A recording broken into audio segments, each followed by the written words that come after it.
Hiya podcasters, it's Rich here.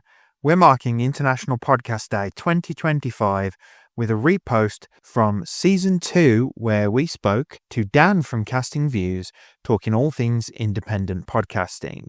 This is the last of our reposts before the Season 5 trailer drops next week, and the week later we will be kicking off Season 5 with a brand new episode. However, we will let you know that Dan will be joining us later in Season 5 for our Christmas special. We're really looking forward to having him back on the show. But for now, enjoy this chat repost with Dan from Casting Views, and we will catch you very soon. It's the Middle-Aged Bodcast. Getting older, but having some laughs. Welcome back to the Middle-Aged Bodcast with me, Raging Rich. And me, T.A. Shelano. And T.A., we have a very special guest with us today. We have got Dan from Casting Views to talk to us about podcasting. So welcome, Dan. Hi, and thank you for having me on. Yeah, looking forward to this. We were just saying beforehand, I'm not sure when your episode will go out, but I've just recently had you on for a mind wipe, haven't I? Yeah, that was a really great experience. Really enjoyed that. Thank you very much. I'm not allowed to say too much because T.A. said he wants it to be a surprise when he gets to listen to it. So I've had to keep stum on a lot of things. I am looking forward to listening to that, Rich. But yeah, I've already had one or two people when I've mentioned that you've gone and recorded Dan's podcast. Is this kind of the breakup of the middle-aged podcast? Is it where bands have been together and then they start to do solo careers? But we've sort of said that we just, do different things and try different things out. And it's interesting to go on other people's podcasts, and obviously great that you can join us today. It's kind of fun to hear people's experiences, isn't it? Oh, 100%. Dan, we just thought, sort of as a starter for 10, for the people who may not know, could you give us an overview of Casting Views and what it's about? Yeah, so Casting Views, it's a general topic podcast, and by that it means it could be anything, any week. It's one of those random topic shows. I've done AI, I've done unusual competitions and sports, I've done record breakers, unusual laws. So yeah, it's just an opportunity for me to get some random things out of my mind, and also to meet other podcasters like yourselves. You're going to find something you like. I know that the thing with a general topic podcast, I know it doesn't attract, say, that specific audience, but I'm hoping whether it's games or films or, yeah, I've done some bizarre things like the Mandela effect as well. I think it's something that you should find hopefully of interest in there. I've been listening to some of your episodes, mainly sort of Mind Wipe and Who's Coming to Dinner have been the few that I've managed to pick up on recently, but I've noticed you're doing some guest spots on things like Two Blokes from Blighty and stuff like that. So I've been trying to follow along and find a few other podcasts to listen to as well. And I know, T.A., you listened to Dan's episode on Schitt's Creek. Yeah, I did. That was interesting to listen to that because my wife and I really enjoyed that show. So it was interesting to hear that the reflections on that, many of which, were things that we thought about Schitt's Creek as well. And then I was listening to one of your other ones. I think it's a bit older the other day as well. Around, I think he's talking around was it the Blockbuster video Netflix thing? For that was quite interesting as well. You had obviously a guest on talking around some of that as well. So yeah, it's just interesting to hear different things. But yeah, the Schitt's Creek one was good. And strangely, it's inspired my wife and I've actually started watching it again. Oh, nice. Yeah, we've kind of gone back to the beginning and gone, oh, should we actually watch this again? That's kind of, so we're just got up to about season 2 again now. But it's interesting watching it again when you watch something for a second time. There's the bits that you missed from the first time. And some of the things that we've seen, obviously you mentioned as well in your episode. So that's quite funny as well. Well, I appreciate because you interacted on Twitter about that, and it's great to get that feedback. I think that's one of the things we'll probably talk about today is especially with social media nowadays, is the kind of, it's harder to get that traction. But the funny thing about those pilot views episode, the idea was supposed to be we just reviewed a pilot. And then as we started picking the shows, we just realised that we loved the shows we picked. And so it ends up watching all of them. So it's getting quite daunting when we're trying to pick shows that maybe we've got 10 seasons in. Schitt's Creek's not a bad one because the episodes are relatively short. Yeah. Yeah, I mean, that's harder on shows that are kind of like the hour length and whatnot. But I think the Schitt's Creek ones are more like the 20-odd minutes, aren't they? So you can rattle through 3 of them in just over an hour sometimes in a night. Yeah, your comedies are fine, but... So the only, I think, serious show we've done is Dexter. And that was quite a bit. That's 8 seasons. But the thing about that was more watching 8 seasons of a serial killer kind of in a couple of weeks. But yeah, we've got a few more shows lined up, a couple of comedies, a couple of serious ones. So yeah, keep an eye out, I guess. Oh, fantastic. Yeah, I'll be looking out for that. I've not actually watched Dexter. I want to get into that. So that might be a good reason for me to start getting into it. Yeah, definitely. And they've just rebooted it as well, haven't they? With like a follow-up series or something. Well, they did a follow-up, but now that didn't do so well. So now they're doing a prequel. So going the other end of the extreme, yeah. We've got a few questions for you, Dan, from our list that we've got forward. So the first one that we had was, what made you want to start a podcast? How long have you got? No. So, yeah, my podcasting journey has had a couple of starts. So basically, I worked at a company. I'm no longer at that one, but I used to car share with a guy from work, and it was like an hour journey in, hour journey back, and we would have, obviously we'd be talking random stuff in the car, and we would always joke that, and this was pre-COVID, sorry, and we were always joking, saying, "Oh, we should record this and put it out there. There'll be someone who wants to hear this random, insane conversation." We kept saying it. Then every now and then we would have another person join us in the car share, and he would make the conversations go at even weirder tangent. We were saying, yeah, imagine if this was a show out there. During COVID, where I think a lot of podcasts started, a few of them at work said, let's set up a podcast. Now, I'd wanted to, but I would not have known how to even have got a podcast off the ground. Not at that time anyway. So there was about 4 of us at this place. We set up a podcast, and it was led by my friend Dave at the time. And yeah, it was generally like a what if podcast. So the podcast hasn't existed for a couple of years, but we would take it in turns. One of us would have a subject, say like, what if there was a zombie apocalypse, or what if you woke up and couldn't remember anything? But it was totally unscripted. We wouldn't have told the others what that thing was going to be until we pressed record. And it was during that I realised I really enjoyed talking on the microphone and doing a podcast. And I thought, well, I then wanted to do my own one. As we were doing it, I then, sort of Dave showed me how to put a podcast together, from the recording to the scheduling, the editing. And I thought, well, I really want to do my own one. And it was probably about a year or so into that I then sort of had the idea to set up Casting Views. And I guess ultimately, even in, sort of in day-to-day life, I just love talking to people. I'm not a confident person in that. If we go out and there's a room of people, I'm happy to talk to people. But the thought of putting myself out there on a podcast was always also something that I'd put off for a long, long time.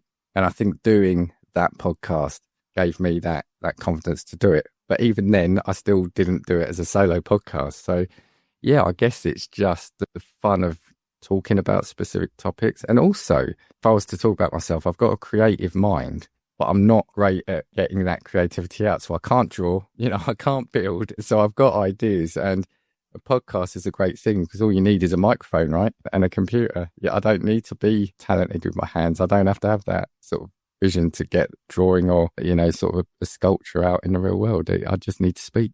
I think that's given me, the idea here that because I don't think either you or I are particularly good at building either. So the title of this episode should be "None of Us Can Build, but We've Built This Podcast."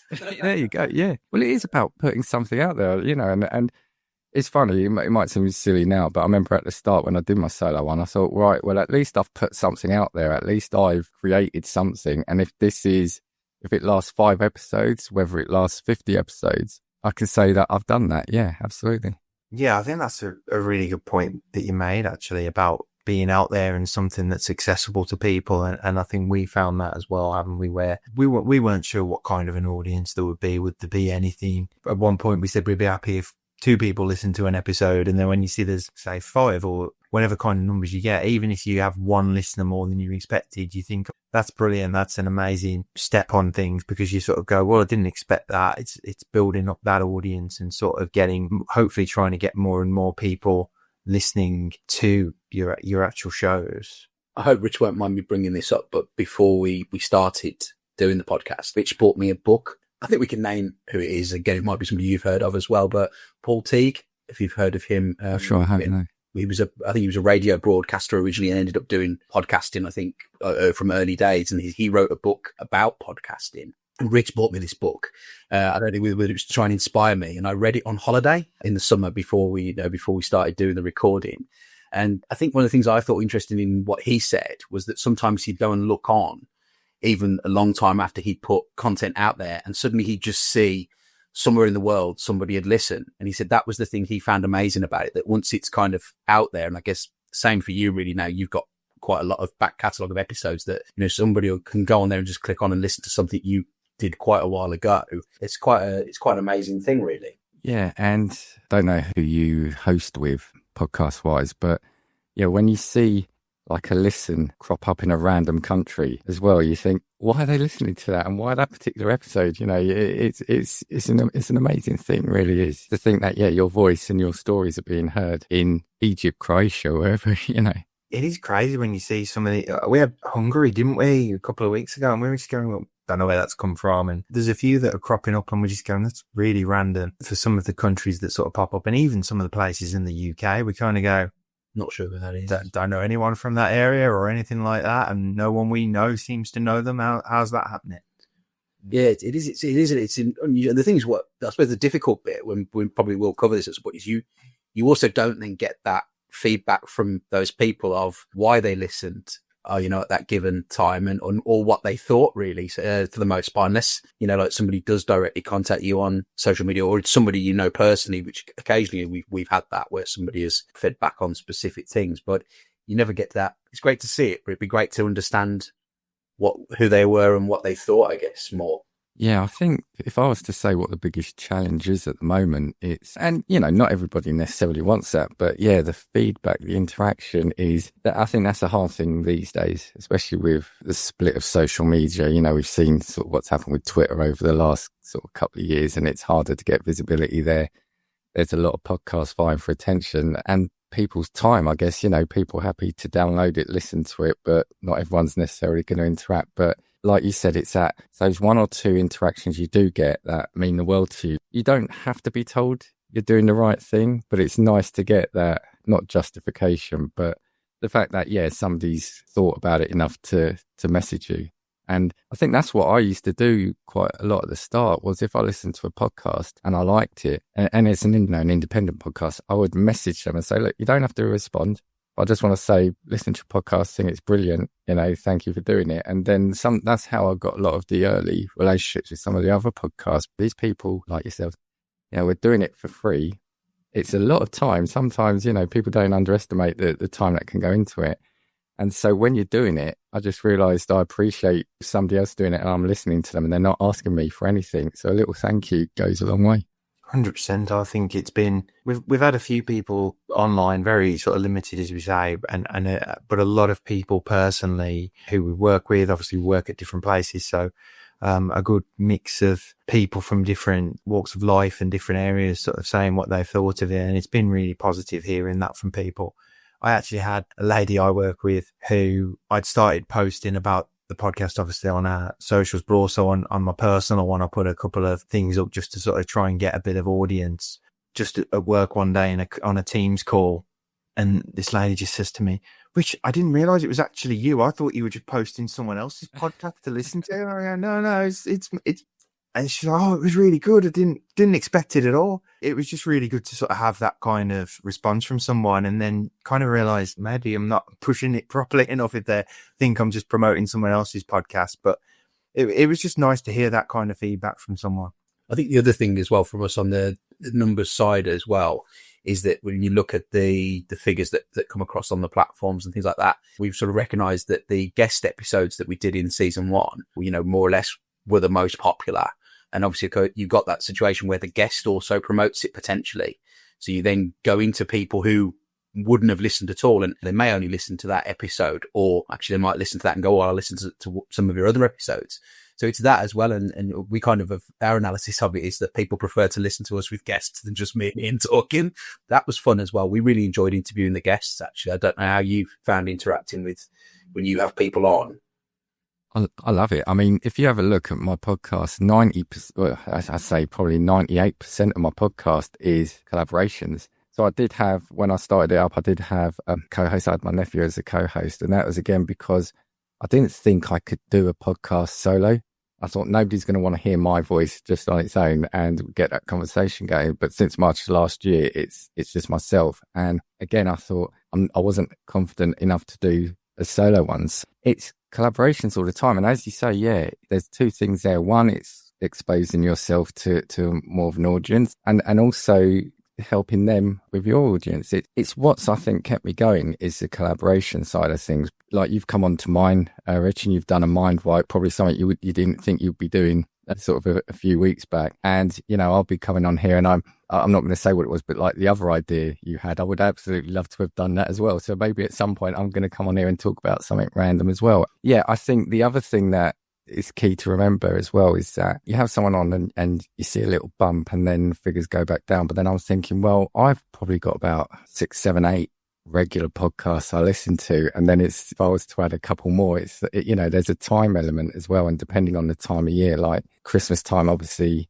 well, for me, I often see a little dip because holidays, and then the summer holidays because everyone's going out. You know, there's that yellow thing in the sky that tends to come out then, especially in this country, and people want to be outside more. So yeah, it swings and roundabouts in terms of numbers, but yeah, the collaboration I think is just one of the best ways of helping yourself and the guests just promote each other, and it's easy to do, right? Because again, you're just talking, you're just sitting at microphone chatting. I mean, I think with the guests that we've done so far, I mean, obviously this is the first one we're doing with somebody else who obviously does podcasting. You know, the guest ones we had as well was interesting, where we covered specific topics and it was things that were personal to those people. They actually seemed to get something out of having an opportunity to even tell their story, where they don't know who is or isn't, I suppose, going to listen over time. But you think about, you know, in terms of there's loads of podcasts with famous people and celebrities and all that, and, you know, less opportunities, I suppose, for what we call ordinary people to tell stories, but stories that actually can be fascinating and helpful to people as well. So I think we quite enjoyed it. And I think our guests said they really enjoyed getting that opportunity to do something that they probably thought they wouldn't do. Yeah. And that's kind of what I'm trying to do with the Mind Wipe and dinner party episodes I do. So podcasters I'm generally friends with, they're very sort of, they're like niche or specialist podcasts. They're either movies or games or like nerd culture or things like that. And when I started doing the collaborations, well, I saw it as a way for them to come onto mine and talk about something that's outside of their normal world, you know, and it's an opportunity to kind of show another side to them. When I fell onto the Mind Wipe and dinner party episodes, I thought it's a great way of getting introduced to new podcasts like yourself, because you don't have to come on and prepare. If I'm doing a random subject like, I don't know, retro video games or something, you don't have to do a lot of research. You just got to come on and be yourself. But also it's telling people, the listeners, a little bit about yourself, which maybe you might not do on your own podcast. Like maybe your podcast, you probably do. But like, I recorded a Mind Wipe literally last night with my Pilot Views co-host, Justin. He is a movie podcast basically. And I get him on. He's done a couple of random subjects, but he's generally coming on to do TV shows now. And I was thinking, why have I never done a Mind Wipe with him to show that other side of him, you know, the personal side of things? So yeah, we rectified that last night. And part of it is about highlighting the podcaster behind the podcast. And that's why I love doing these things. It's really interesting when you find out things about the person you've been listening to. And obviously you don't want to learn all their personal details and whatnot, but when you can find out a little thing, you go, I never would have thought that. Oh, that's quite interesting. You know, actually, I like that as well, and I never would have thought they would have. And obviously, we don't want to give away things from Mind Wipe, but that I did with you. But I know you said to me, I wasn't expecting that from you. Yeah, you pretty much gave me unique answers throughout, and yeah, it's just a different perspective, right? And that's what I love. And I'm not going to lie as well. Sometimes the Mind Wipe and the dinner party give me ideas of either food I want to try or shows or books I want to read. You know, so it's not like I don't get anything out of it either.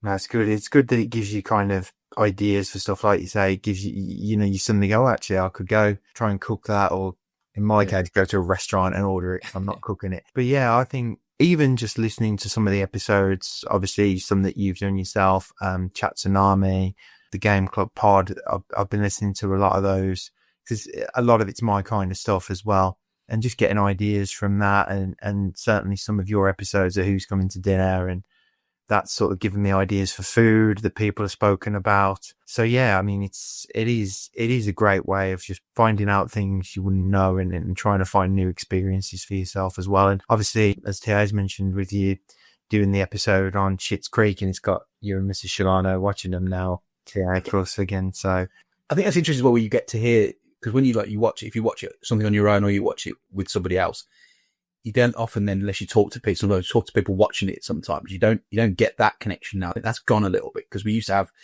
television programs where, I think in like soaps and whatnot in this country, where millions upon millions were watching, and everyone used to talk about it, the next day, school, work, whatever. That seems to have kind of drifted away now, because the platforms, there's so many things that are available for people to do and watch. So you get that less. So I found that really interesting, where you get to then hear somebody else's reflection of something you've watched, whose view you wouldn't have heard. And it's often mirrors your own. It's interesting what people take from things. I think that was quite interesting. So it's weird how, when we talk about the online world, you're now then getting those views that we used to get in person. Or did you see that last night? Then now you're getting that in that kind of way. So I suppose it's moving then with how society's moved with the tech as well. It's funny. I hadn't thought of that. And you're right. We used to have those, what they call, like the water cooler moments, right? Where, because TV was weekly as well. So you'd have that big episode on the Monday night or whatever. You talk about it the Tuesday. So I did a series with a friend of mine, another Dan. We did the Black Mirror series, because so there's always been a number of episodes of mine that have had tech as the underlying thing, sort of looking at weird inventions and things like that. And then he messaged me, said, have you ever done an episode on Black Mirror? And I said to him, I thought about it, but it's just too many things in there. And so we then said, why don't we do a deep dive into it? And so we did. We watched an episode of it, and then we would spend the first third of the episode reviewing or recapping the episode. But then we said, right, let's discuss the themes. What if that was real? What if that tech was here? Are we seeing that tech in real life? And it'd just be the conversation, because we used to work together, that we would have at work then the day after a TV show. We're just doing it on a podcast and then sort of uploading it. That's the only difference. So it's just two friends chatting about an interesting show that means something to them. Yeah, I mean, that is how things have changed, and that social interaction is changed. Sometimes for good and sometimes for bad as well, I suppose. But it's the opportunities that it brings to do things, isn't it? It's like, without shameless self-promotion of obviously the book that I was writing mainly during COVID and whatnot, that's sort of out there now. Again, sorry, shameless plug for the doctor. No, it sounds fascinating, by the way, because Rich did tell me, and I'm going to put the link on my show when it goes up. But that book sounds fascinating, I have to say. And I've got to say, well done. I've had a couple of people come on the show who've written books. And again, it's something that I thought years ago, I'm going to write a book. Yeah, didn't happen. Not going to happen. But congratulations on that. No, thanks very much. I mean, yeah, that's, again, from, the creative point of view of, I massively underestimate, I think, to some degree, that challenge. But COVID was, again, like you said about a lot of podcasts died during COVID. A lot of my time then during COVID, where, on the weekends and stuff particularly, was around literally going through that process and trying to draft and whatnot, having, never done anything on that sort of scale before. So it was a big challenge, and I must be crazy because I'm trying a second one at the moment. But at the same time, it was great to see that through. And again, much like we're talking about now with the podcast, the interesting thing is when a lot of the people I've obviously sold copies to are actually people I kind of know or extensions thereof, and getting that feedback of what people think, and the fact that people are like taking the book on holiday with them and stuff and sitting around the pool. That seems like really strange to me, where people are sending me pictures of it when they've been on holiday going, I'm just having a read around the pool. I never really imagined that when you sort of sat there on a Sunday afternoon during COVID, struggling to come up with something. You never really imagine that's going to happen. But yeah, I don't think I'm going to put too many beads of sweat on Richard Osman's brow, but it's still been great fun to do. And again, it's been a great challenge and enjoyable thing to do creatively. That with Richie's help as well, we've been able to actually essentially design and get it printed and put it out ourselves without a mainline publisher. Again, the modern world enabling that kind of thing that would have been so much more difficult before the modern era. So that's been great as well. Yeah, I mean, if you think about it, with the advent of YouTube and Twitch, those are that's your own TV channel, right? Who'd have thought 15 years ago you could be on a TV channel, your own show. And like I said, now, self-publishing. There's 3 podcasts I know now have put a book out and, self-published. And I think it's just incredible if you can do that. It's what was impossible a few years ago is now within your realm, It's great. It is. I mean, again, we talk about obviously on the side of whether it's podcasting or books or anything else, you obviously have got a percentage of people who are, the famous people who are obviously making huge sales, huge sums of money. I think we were talking about some of the podcasters who, make, lots of money with some of the famous people, but it's still great to be able to even do something creatively and have that opportunity, irrespective of if you actually make anything out of it or not. But the thrill of actually, I think I've said this a couple of times on our previous episodes, is when you sell a copy of a book to somebody, they're like, whether it's at work or, whatever, and then do you want it signed? And they go, yeah, okay. And you end up signing it. You think, this is just weird. But it's like, well, I did write the book and I am still an author, even if I'm not like with a major publishing house. And, these are it. And that's like feels like the achievement of doing it. That's like a sort of reward where you do that. And somebody's like pleased to buy it from you. For the most part, when people come back and say, oh, I enjoyed it, it's great. I've not had too many negative reviews, to be fair. So I just want to say to anyone listening who has purchased a copy of the book and had it signed, when someone like Netflix or Amazon Prime decide to buy the rock and you get famous, one, no leaving the podcast, and two, anyone who's bought the book, no selling it to try and make profit. Yeah, well, you can sell the story. I knew him before he was famous. So they'll be doing the rounds on the podcast then, right? Rich would be doing it in a kind of what's sort of in an angry way, it'd be like the Gallagher brothers split of like, he's nothing without me, or I made him what he was. Do you ever remember? It's funny. I was talking about this on an episode a little while ago. If you remember VH1 when they did the Behind the Music show, where it was where bands had like fracture split ups and they would tell the stories. I was talking about that, and yeah, you'd be like that. You'd have like the talking heads individually. But no, again, I think that's fantastic. And yeah, why not sign the book? The thing is, again, that's a lot of effort, time and effort you put into that, and I think it's just a little personal element, then, isn't it? Well, I was going to say, Dan, as I say, we've got a few. You've answered a few of the questions already that we had set up for you. To be fair, I talk too much. I'll go on. No, I think it's better. It's more of a natural flow than sort of going through the question parts. But one of the things I did want to mention, obviously, you just hit your 3rd year anniversary of podcasting. So congratulations on that. Thank you. Yeah, which is something I think we would love to be able to achieve. We'll have to see. You'll be a while away, but. You've obviously now, after 3 years of doing this, what kind of effects has podcasting had on your life that maybe you didn't expect, having done sort of 3 years of recording now? I think it's a couple of things, really. Whether I believe it or not, I think it has had a positive impact on speaking, especially sort of when you're having to speak in front of people and at work. But the biggest thing is, and again, I know you'll hear people saying it, but it is the relationships that I've built. It's been phenomenal. So I've fallen into 2 groups of people. There's what call ourselves the Brain Trust, and those are predominantly all Americans. I'm the only Brit in that group. And it was a group that was helping support each other and still doing. That's 3 years later, we're, giving each other advice in the WhatsApp chat. And, I've had the fortune to meet 3 of them. I know people sort of in Birmingham and, sort of in Bath and Bristol, etc. The podcasting I've not met, but I've managed to meet these people from the States. I've fallen in with the Podpack Collective. So I think you said like Chat Tsunami, Seismic Cinema, Game Club Pod. And these are people I'm talking to every day now.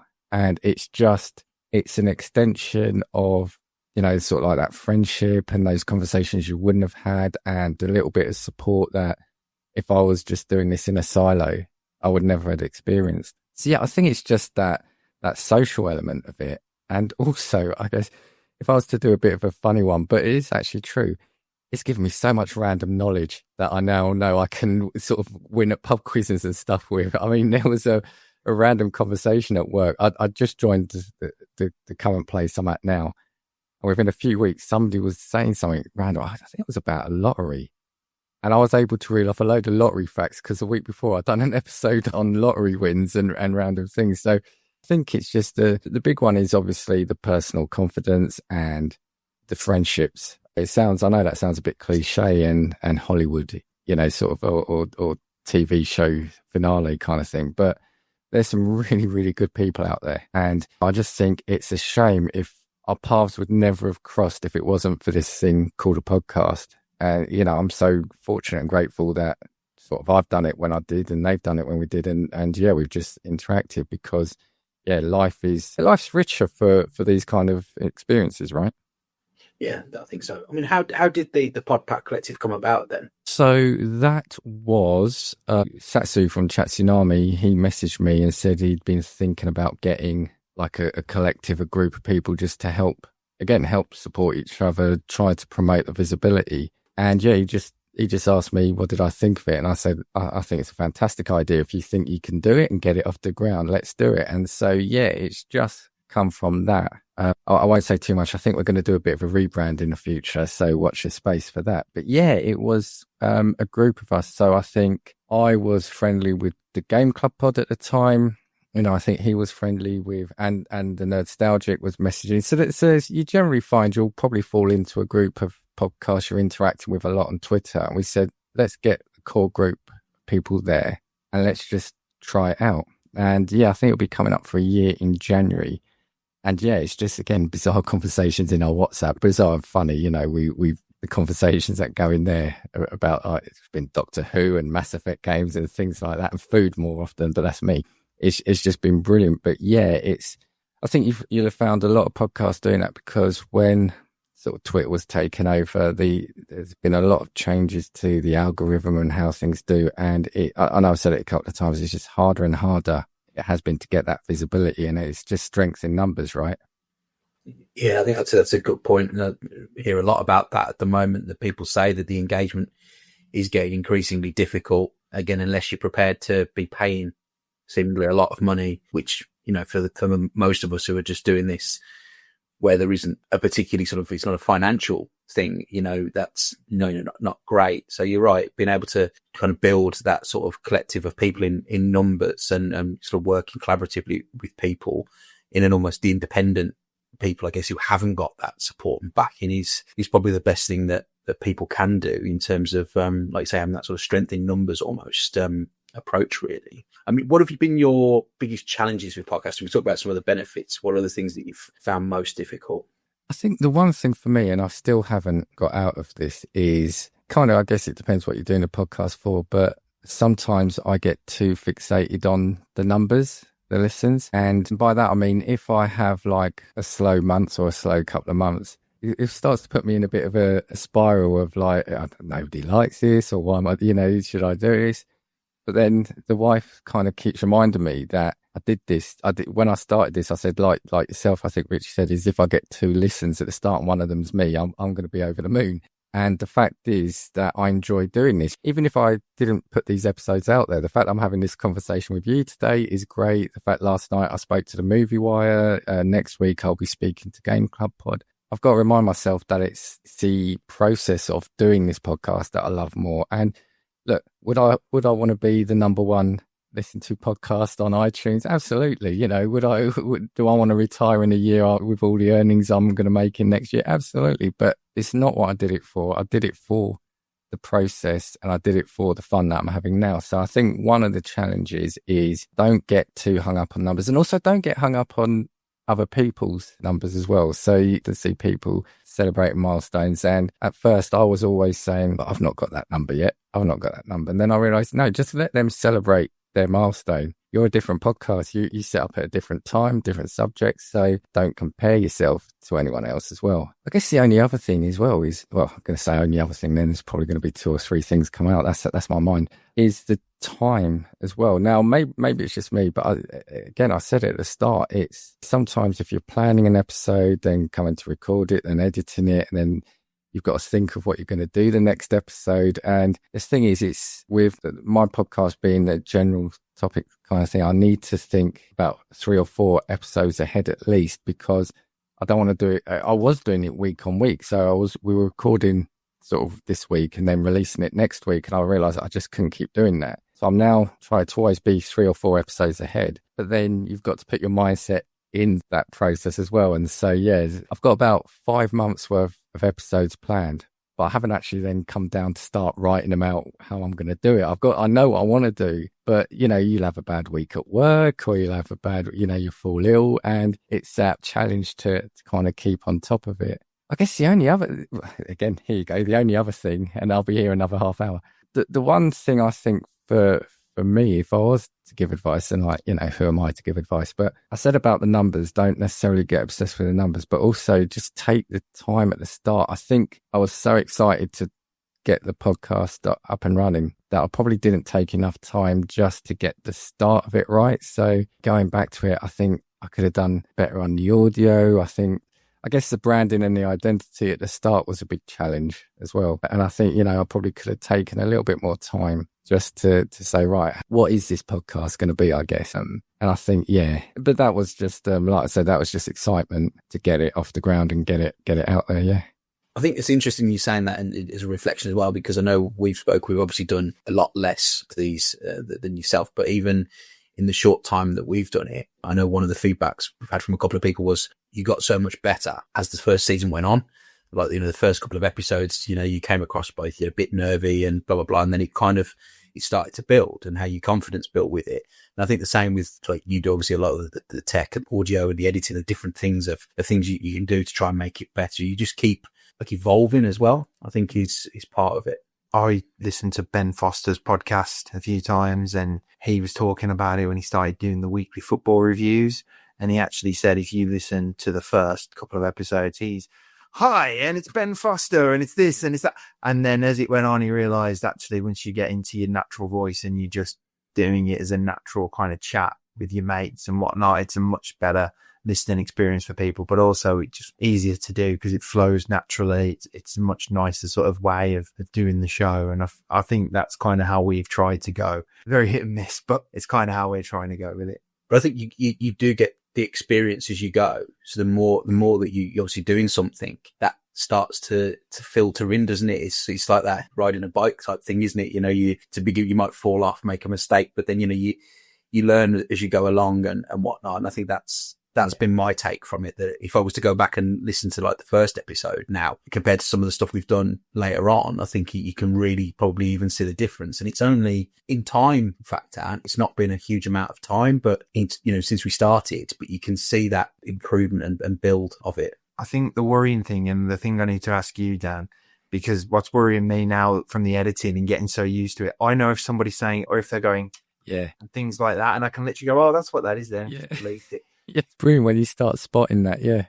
It's just a thing now I recognise every time I'm looking on a timeline and going, I really shouldn't know that. Yeah, you will change, you will adapt. And funny thing, what you were saying there, TA, is like, I think I'm about 160 or 170 episodes in now. And I was going back, I can't remember, I was doing something, it may have been recaptioning some of the early episodes. And I've actually, I'm not saying people should do this, but I've actually archived off the first 10 episodes of mine, because when I've gone back, the audio, and more so on my part, I thought it was quite bad. We were quite stilted, and I think it's only natural. The first time, like I said, you could be the best of friends, but as soon as you put a microphone in front of you and you're doing this under a quote podcast, you start, or we did, it felt like we were very, I'm going to speak, I'm stopping, now you can speak, and now I'm going to speak. And I think the first 10 episodes, I thought if anyone did stumble on it, and like I said, it's not that I'm ashamed of them or anything like that.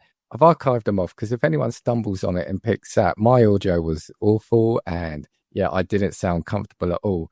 But yeah, we got into a natural groove as we went on. And those episodes, a challenge is about time. I do want to set those up as like a bonus, so like on Patreon or something. I've got like I said, I've got those episodes I've archived off.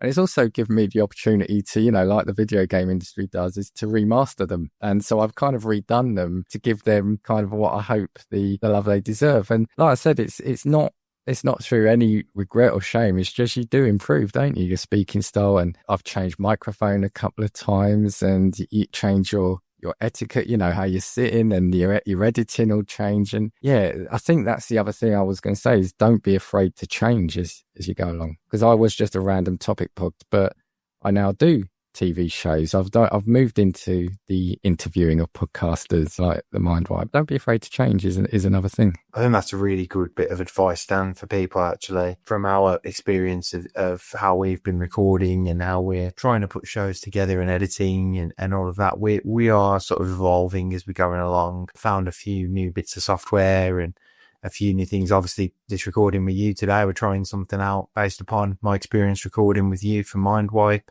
Just trying things out and trying to see what works and what are the best tools available So yeah, it's a really strange sort of thing where you kind of think you've hit a point and, oh, this is it now, we've got it perfect and we should stick with this. And actually you then realize there's actually more to do. There's more growth, both in the show, but also presenting and how you improve upon your presenting style, the show, the content and all of that kind of thing. It has been something we've noticed quite a lot as we've been going along. The interviewing ones for us as well, where there's obviously the first season that we've done where there's just me and you, that bit where you bring in the guest and how we then interact with the guest and interview a guest who may not be used to doing that kind of thing as well. That was something interesting in how you try and get better at that in terms of questions you prepare and the things like, and you start to think about, how professional shows must do it. I think like things like the Graham Norton show, which he makes that look so easy and natural with those people sat there. There's so much work behind that around all the question, all the research and things. And I think that's something we found as well, is how you try and think about making the guest feel comfortable to get the best out of them and the best questions that will bring them out as well, and how you and I sit either side of them when they were in person or, trying to interact. I think that takes you into a different thought process of things that may not come naturally to you as well, and develop other skills that, like you said earlier, then improve your own communication skills, maybe in your own work or what you do in, in your own life. And that's what I think that I've taken that from it. Yeah, and I'm going to be honest, I still struggle sometimes with the start of my show, introduction, because my brain at that point, when I press record, starts going everywhere. I want to introduce a guest, I want to introduce the show, and sometimes my intros are never the same. And, because I listen to a lot of podcasts and they've got a set intro.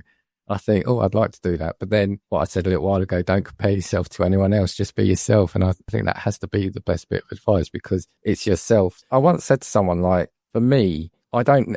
and it's probably a bad bit of advice. I'm not going to say you should follow it, but I do loads of different subjects. But I won't necessarily look and say, was that subject better received or not than the other? Because these are things I want to do. And somebody once said they want to really cover this, but they're not sure if their audience will like it. And I said, if I listen to a podcast, after a few episodes, I'm then listening more so for the podcaster rather than the podcast itself. Every podcast I listen to, I'm not going to say each week they might be talking about something that isn't relevant to me, or maybe it might be a subject I don't like. But I'm listening for them because you kind of get that, you get that connection to the podcaster. So I said, you should ultimately do what you want to do, because it's you and how you come across more often than not. Yeah, absolutely. If I'm stumbling across a new podcast, you're more than likely going to, if you see a subject you like. But yeah, once I'm then hooked, it's the podcaster I listen to. I think going back to, obviously I mentioned Graham Norton before, but that's I always think an interesting thing with his show is where sometimes if you look at the lineup of guests, I mean, obviously they do get some A-list guests and stuff, but sometimes you look at the lineup and you think, I wonder if what that episode will be like. And you watch it and sometimes there's a dynamic between how some of the guests come across, even with each other, that can go one way or the other as well, in terms of your enjoyment with the show. Like sometimes where guests maybe rub against each other. Yeah. It doesn't happen very often on Graham's show. They obviously do really well with that, but on odd occasion it has. But then other times people really gel that you wouldn't expect.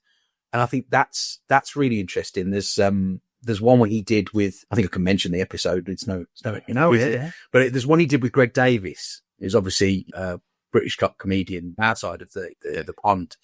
And then it's full of A-listers of like Jodie Foster and Russell Crowe. And I'm just trying to think who the other guy was now. But it's like, 3 Hollywood A-listers and the British comedian. And he's telling this story about when he worked as a teacher at this school in Slough. But he'd been out the night before, drank a lot of beer and had a curry and then was ill. In the story, it was so funny, but to watch the A-listers were in absolute hysterics at him with it. And I thought that's great when you get that gel of people who've got no great connection, and how that comes across and whatnot. So I think that's quite a part of the experience when you're listening to things or watching things. Yeah, no, absolutely. And like I said, it keeps coming back to the people throughout this, because one thing I did want to say as well is, I said at the start, I'm not overly creative, but for example, through podcasting and the connections I've made, so my intro and outro music were made for me, and that's by super familiar with the Wilsons podcast, so Josh Wilson in that. So my intro is unique. It's mine. He's made it for me. A lot of my thumbnails are pretty much all done by Justin Henson, the Movie Wire. I know the Cultworthy, he's done my main logo. Game Club Pod, Chat Tsunami have done some of my logos. Even K&J from, the F My Work Life podcast, they've done some for me. So the willingness to jump in and help each other out, again, is just something that I found incredible. And yeah, that's going to stay with me because these people, they don't know me, they didn't know me, but one's creating music for me and the other's doing artwork for me each week. So yeah. That's really cool because we've actually been using AI to generate all our podcast images, to be fair, and also found a website.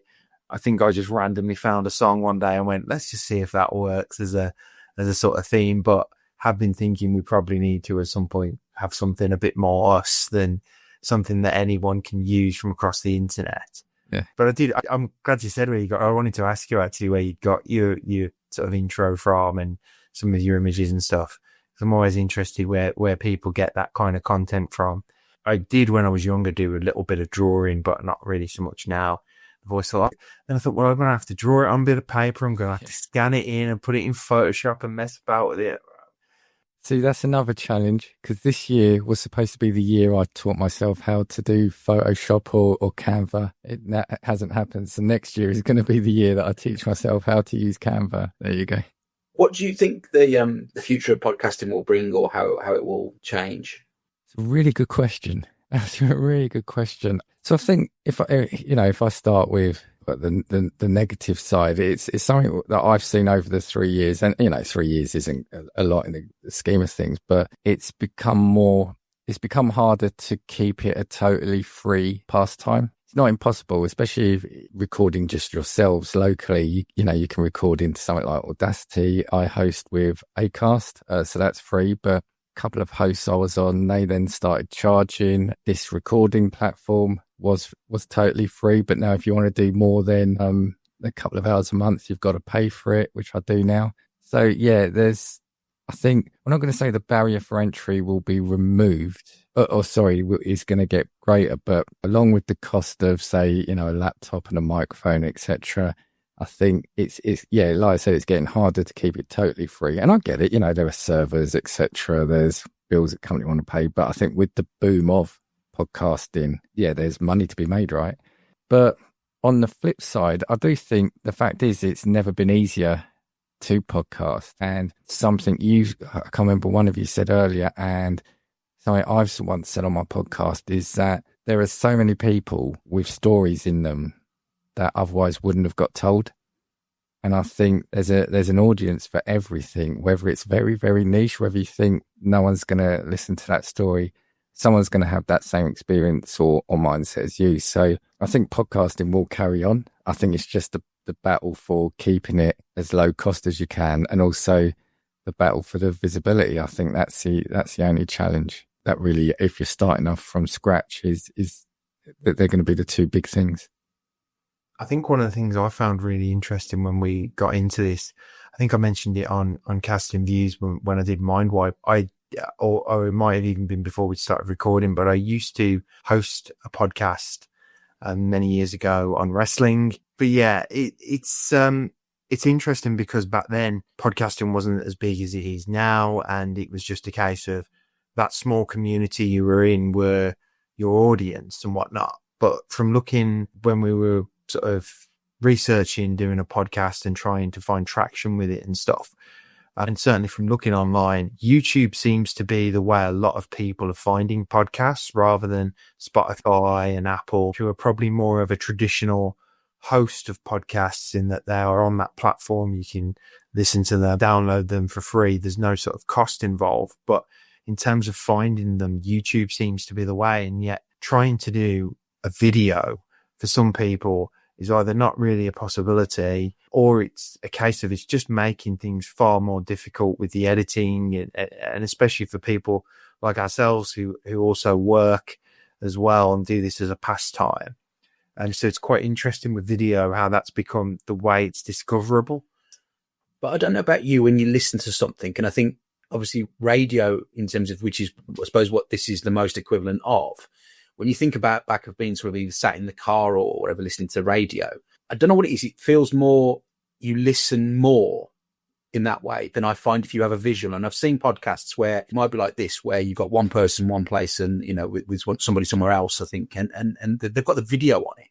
And I sometimes think, but that's not really, doesn't really add anything sometimes to it in terms of almost I'd rather just listen to their voices and not sort of see their lounge sometimes in, on there, and their facial reactions to things sometimes don't always, you're like, I'd rather just listen to it, and you can just, imagine your own mind where it is. And I know sometimes when we've spoke on, we've said, here we are in the studio today or whatever, and Richie's back room, or a couple of the guest episodes we did, in the lounge at my house and stuff.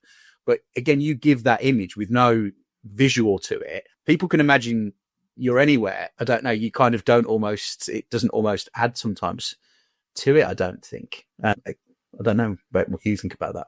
I'm just thinking of an episode that we did recently as well, where you then went downstairs to get the cookbook.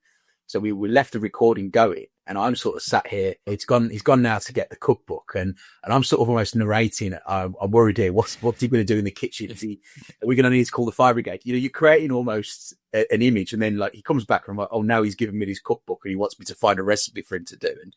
And I don't think any visual would have added to that, because again, you can listen to that and go and imagine him going down the stairs to the kitchen, so for the cookbook while I'm talking.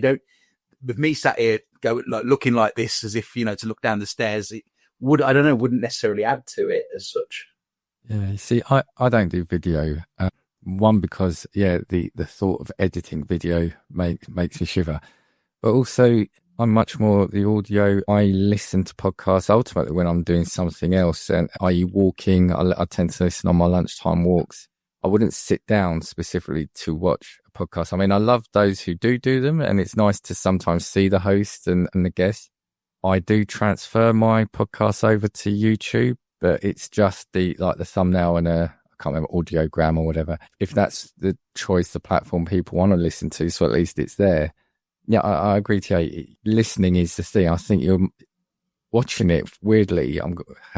It's going to be a weird thing to say. I think you feel a bit more detached, I think, than if you're just listening to it, because you're doing something else and you're listening to them as you're doing something for yourself as well. Yeah, it's more of a connection for me anyway.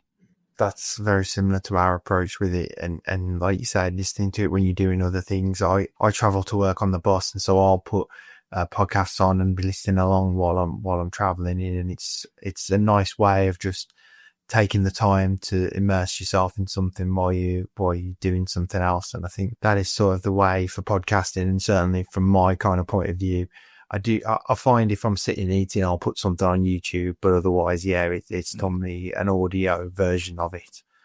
Just thinking, Dan, as we're sort of getting towards the end of the episode, what kind of advice would you give to someone who's either wanting to start their own podcast, or maybe they've started out, but they're looking to just evolve it a little bit? Even something you would say maybe to us, having only been doing this for a few months.